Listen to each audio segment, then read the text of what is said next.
ನಮಸ್ಕಾರ ಪ್ರಿಯ ವೀಕ್ಷಕರೇ, ತ್ರಿಶಕ್ತಿ ಚಾನಲ್ಗೆ ಸ್ವಾಗತ.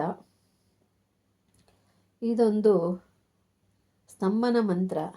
ಇದು ಸ್ತಂಭನ ಮಂತ್ರ ಅಂದರೆ ಒಂದಕ್ಕೆ ಸ್ತಂಭನ ಇಲ್ಲ, ಸಕಲ ಪ್ರಾಣಿ ಪಕ್ಷಿ ಜನ ಮನ ವ್ಯಾಧಿ ಎಲ್ಲದಕ್ಕೂ ಸ್ತಂಭನ ಮಾಡ್ಬೋದು ಅಂಥ ಒಂದು ದುಷ್ಟ ಗ್ರಹಗಳಿಗೆ, ದುಷ್ಟ ವ್ಯಾಧಿಗಳಿಗೆ ಎಂಥದಿದೆಯೋ ಅಂಥದಕ್ಕೆಲ್ಲ, ರೋಗ ರುಜಿನಗಳಿಗೆಲ್ಲ ಸ್ತಂಭನ ಮಾಡೋವಂಥ ಒಂದು ಮಂತ್ರ ಇದು. ಈ ಮಂತ್ರನ ನೀವು ಒಂದು ಸಿದ್ಧಿ ಮಾಡಿಕೊಂಡ್ರಿ ಅಂದರೆ ನೀವು ಏನು ಬೇಕಾದರೂ ಸಾಧನೆ ಮಾಡ್ಬೋದು ಈ ಮಂತ್ರದಿಂದ. ಇದಕ್ಕೆ ಮಂತ್ರ 1008 ಸರಿ ಜಪ ಮಾಡಬೇಕು. 1008 ಬಾರಿ ಜಪ ಮಾಡಿದ್ರೆ ಕಾರ್ಯ ಮಾಡುವಾಗ 108 ಸತಿ ನೀವು ಸಿದ್ಧಿ ಮಾಡಿಕೊಂಡು ನೀವು ಯಾವ ಕಾರ್ಯಕ್ಕಾಗಿ ನೀವು ಹೇಳ್ತೀರಾ. ಇವಾಗ ಒಬ್ಬರಿಗೆ ಭಾಳ ಭಯಂಕರವಾದಂಥ ವ್ಯಾಧಿ ಇರುತ್ತೆ. ಆ ವ್ಯಾಧಿಯನ್ನು ನೀವು ಸ್ತಂಭನ ಮಾಡ್ಬೋದು. ಯಾರೋ ಒಬ್ಬರು ಶತ್ರುಗಳು ನಿಮ್ಮನ್ನು ಕಾಡ್ತಾ ಇರ್ತಾರೆ, ನಿಮ್ಮನ್ನು ನಾನಾ ವಿಧದಲ್ಲಿ ನಿಮಗೆ ತುಂಬ ಟಾರ್ಚರ್ ಕೊಡ್ತಾ ಇರ್ತಾರೆ. ನಿಮ್ಮನ್ನು ಆಗ ಮಾಡ್ತೀನಿ, ಈಗ ಮಾಡ್ತೀನಿ. ಆಮೇಲೆ ಕೆಲವರು ನೀವು ಅವ್ರ ಹತ್ರ ದುಡ್ಡು ತಗೊಂಡಿರ್ತೀರ, ಅವರು ನಿಮಗೆ ತುಂಬ ಹಿಂಸೆ ಕೊಡ್ತಿರ್ತಾರೆ, ನಿಮಗೆ ಕೊಡೋಕ್ಕಾಗೋದಿಲ್ಲ, ನಿಮ್ಮ ಹತ್ರ ಇರೋದಿಲ್ಲ. ಆವಾಗ ಈ ಕೆಲಸನ ನೀವು ಮಾಡಿದ್ರೆ ನಿಮಗೆ ಅವರು ಸ್ತಂಭನ ಆಗ್ತಾರೆ. ನೀವು ಆ ಸ್ತಂಭನ ಮಾಡೋದು ಯಾವ ರೀತಿ ಏನು ಅಂತ ತಿಳ್ಕೊಳ್ಳಿ. ಎಲ್ಲ ಪ್ರಾಣಿ ಪಕ್ಷಿಗಳಿಗೂ ಇದು ಬರುತ್ತೆ, ಒಂದಕ್ಕೆ ಅಂತಲ್ಲ. ವ್ಯಾಧಿಯಿಂದ ಹಿಡಿದು, ದೇವರಿಂದ ಹಿಡಿದು, ಮನುಷ್ಯರಿಂದ ಹಿಡಿದು, ದೇವ್ರಿಗೆಲ್ಲ ಬರಲ್ಲ ಇದು, ದೇವ್ರಿಗೆ ನಾನು ಹೇಳೋದಿಲ್ಲ. ಆದರೆ ಮನುಷ್ಯರು, ಪ್ರಾಣಿ ಪಕ್ಷಿಗಳು, ವ್ಯಾಧಿಗಳು, ಎಲ್ಲ ರೋಗ ರುಜಿನಗಳಿಗೂ ಇದನ್ನು ಸ್ತಂಭನ ಮಾಡೋಕ್ಕೆ ಬರುತ್ತೆ. ಈ ಸ್ತಂಭನನ ನೀವು ಮಾಡೋದ್ರಿಂದ ನಿಮಗೆ ಇದು ಯಾವತ್ತೂ ಇದು ನಿಮ್ಮ ರಕ್ಷಾ ಕವಚವಾಗಿ ನಿಮ್ಮನ್ನು ಕಾಪಾಡುತ್ತೆ. ನಿಮಗೆ ಯಾವ ಕಳ್ಳರು, ಕಾಕರು ಮತ್ತು ಭೂತ ಪ್ರೇತ ಮಾಟ ಮಂತ್ರ ಎಲ್ಲನೂ ಕೂಡ ನೀವು ಇದನ್ನು ಸ್ತಂಭನ ಮಾಡ್ಬೋದು. ಅಂಥ ಒಂದು ಈ ಮಂತ್ರನ ನೀವೊಂದು ಕಲ್ತ್ಕೊಂಡು ಇಟ್ಕೊಂಡ್ರಿ ಅಂದರೆ ನಿಮ್ಮನ್ನು ರಕ್ಷಣೆ ಮಾಡೋ ಒಂದು ಶಕ್ತಿ ಅಂತ ನೀವು ತಿಳ್ಕೊಳ್ಳಿ. ಈ ಮಂತ್ರನ ನೀವು ಸಾಧನೆ ಮಾಡಿಕೊಂಡ್ರಿ ಅಂದರೆ ನೀವು ಯಾರೇ ಆಗಲಿ ಇದೊಂದು ಮಂತ್ರನ ನೀವು ಸಿದ್ಧಿ ಮಾಡ್ಕೊಳ್ಳಿ. ಇದರಿಂದ ನಿಮಗೆ ಒಂದು ಶಕ್ತಿ, ನಿಮ್ಮಲ್ಲಿ ಆನೆ ಬಲ ಇದ್ದಂಗಿರುತ್ತೆ. ಇದು ನಿಮ್ಮನ್ನು ಕಾವಲಾಗಿ ಕಾಯುತ್ತೆ. ಯಾರೋ ಒಬ್ಬ ಶತ್ರು ಬರ್ತಾನೆ ನಮ್ಮನ್ನು ಅವಮಾನ ಅಪಮಾನ ಮಾಡೋದಕ್ಕೆ ಅಂದಾಗ ನೀವು ಇದನ್ನು ಮಂತ್ರ ಹೇಳಿದ್ರಿ ಅಂದರೆ ಅವನು ಅಲ್ಲೇ ತಡ್ಡಾಗ್ಬಿಡ್ತಾನೆ.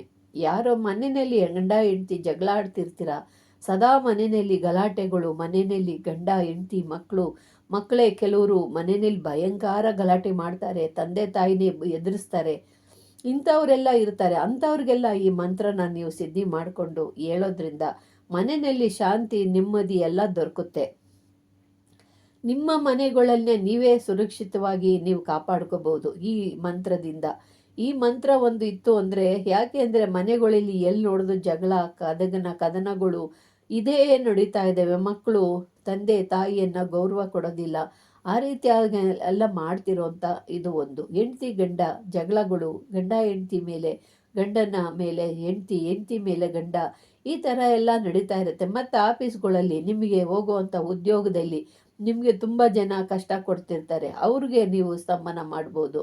ನಿಮಗೆ ವ್ಯಾಧಿ, ಏನೋ ಒಂದು ವ್ಯಾಧಿ ಬಂದಿರುತ್ತೆ, ಕೈ ನೋವು, ಕಾಲು ನೋವು, ದೇಹದಲ್ಲಿ ಏನೋ ಒಂದು ಬಾಧೆ, ಅದನ್ನು ಸ್ತಂಭನ ಮಾಡ್ಬೋದು.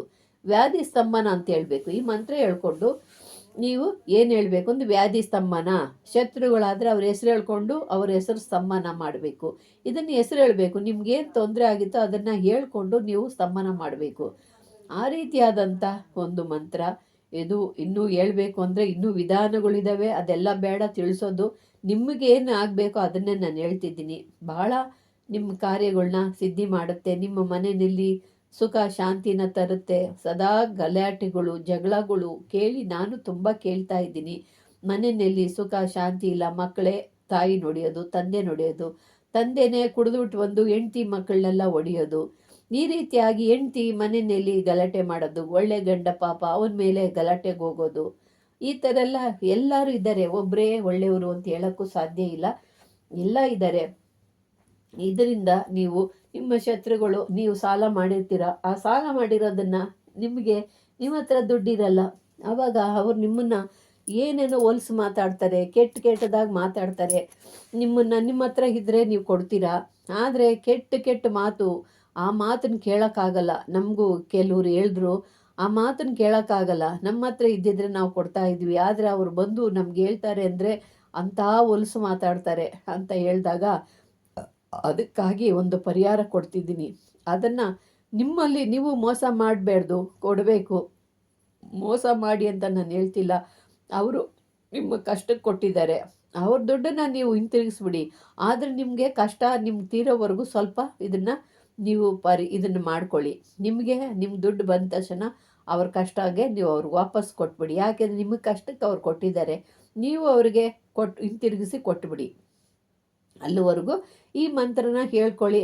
1008 ಸತಿ ಆದರೆ ಈ ಮಂತ್ರ ಸಿದ್ಧಿ ಆಗುತ್ತೆ. ನಿಮ್ಮ ಕಾರ್ಯ ಮಾಡಬೇಕು ಅಂದಾಗ 108 ತಗೊಳ್ಳಿ. 108 ತಗೊಂಡು ಈ ಮಂತ್ರ ಹೇಳಿ. ಮಂತ್ರ ಹೇಳ್ಬಿಟ್ಟು ನೀವು ಕಾರ್ಯಕ್ಕೆ ಹೋಗಿ.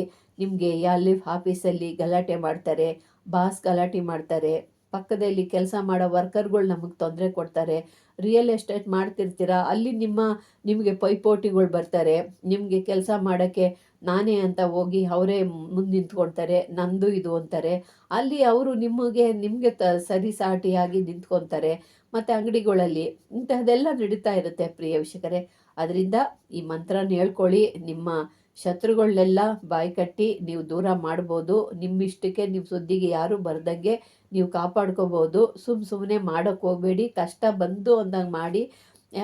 ಆ ಕಷ್ಟ ಬಂದಾಗ ನಾವೇನೇ ಮಾಡಿದ್ರೂ ಫಲಿತವಾಗುತ್ತೆ. ಸುಮ್ಮನೆ ನಾವು ಯಾರ್ಯಾರಿಗೋ ಬಾಯಿ ಕಟ್ಟೋದು, ಅದು ಕಟ್ಟೋದು ಇವೆಲ್ಲ ಮಾಡಿದ್ರೆ ನಮಗೆ ಸಿದ್ಧಿ ಆಗಲ್ಲ. ಇದಂತೂ ಸಿದ್ಧ. ನೀವು ಇದನ್ನು ಮಾಡ್ಕೊಳ್ಳುವಾಗ ನೇಮವಾಗಿ ಕಷ್ಟ ಯಾರು ಪಡ್ತಿರ್ತಾರೋ ಅವ್ರು ಮಾಡ್ಕೊಳ್ಳಿ. ಮನೆಯಲ್ಲಿ ಗಲಾಟೆಗಳು, ಜಗಳಗಳು ಮನೆಯಲ್ಲಿ ಈ ಥರ ನಡೆಯುವಾಗ ಇದನ್ನು ಮಾಡ್ಕೊಳ್ಳಿ. ಗಂಡ ಕುಡಿದ್ಬಿಟ್ಟು ಬಂದು ಹೊಡಿಯೋಕ್ಕೆ ಬರ್ತಾನೆ, ನನ್ನನ್ನು ಬೆಲ್ಟಲ್ಲಿ ಹೊಡಿತಾನೆ ಅಂತ ಹೇಳ್ತೀರಾ. ಪಾಪ ಅಂಥವ್ರಿಗೆಲ್ಲ ಇದನ್ನು ಮಾಡ್ಕೊಳ್ಳಿ. ಇದರಿಂದ ನಿಮಗೆ ಭಾಳ ಒಳ್ಳೆಯದಾಗಿ ನಿಮ್ಮ ಸಂಸಾರ ಸುಖ ಶಾಂತಿಯಾಗಿ ನೀವು ನೆಮ್ಮದಿಯಾಗಿರ್ತೀರ ಪ್ರಿಯ ವೀಕ್ಷಕರೇ.